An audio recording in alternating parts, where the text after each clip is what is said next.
نماز جنازہ کا طریقہ بتا دیں جی، جنازے کی نماز کا پورا طریقہ بیان فرما دیں، امام اور مقتدی کیا کرے، نیز بالغ اور نابالغ کے جنازے میں کیا فرق ہے۔ مولا شیخ مہاراشٹر۔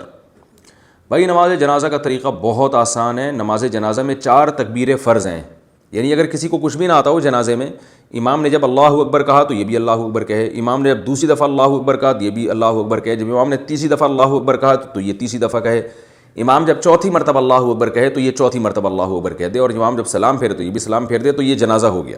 چاہے کوئی بھی دعا نہ پڑھی جائے، فرض ادا ہو جاتا ہے۔ البتہ طریقہ یہ نہیں ہے، مسنون طریقے پر جنازہ پڑھنا چاہیے۔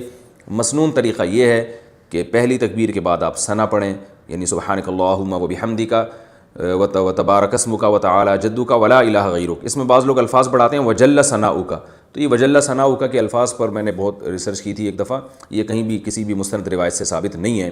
وہی ثنا پڑھنی چاہیے جو نماز میں پڑھتے ہیں ہم۔ اس کے بعد درود شریف ہے، وہی درود شریف جو درود ابراہیم دوسری تکبیر کے بعد آپ پڑھ لیں۔ تیسری تکبیر کے بعد آپ دعا پڑھ لیں۔ ایک مشہور دعا ہے اللہم اغفر لحینا ومیتنا وشاہدنا وغائبنا، یہ والی مشہور دعا بھی پڑھ سکتے ہیں۔ اس کے علاوہ بھی حدیث میں بہت ساری دعائیں آئی ہیں، ہم لوگ ایک ہی کو پکڑ کے بیٹھ گئے، تو بہت ساری دعائیں، بڑی اچھی اچھی دعائیں ہیں، تو کم از کم 2-4 دعائیں تو وہ یاد کر لینی چاہیے، تو وہ دعائیں بھی میت کے لیے پڑھنی چاہیے۔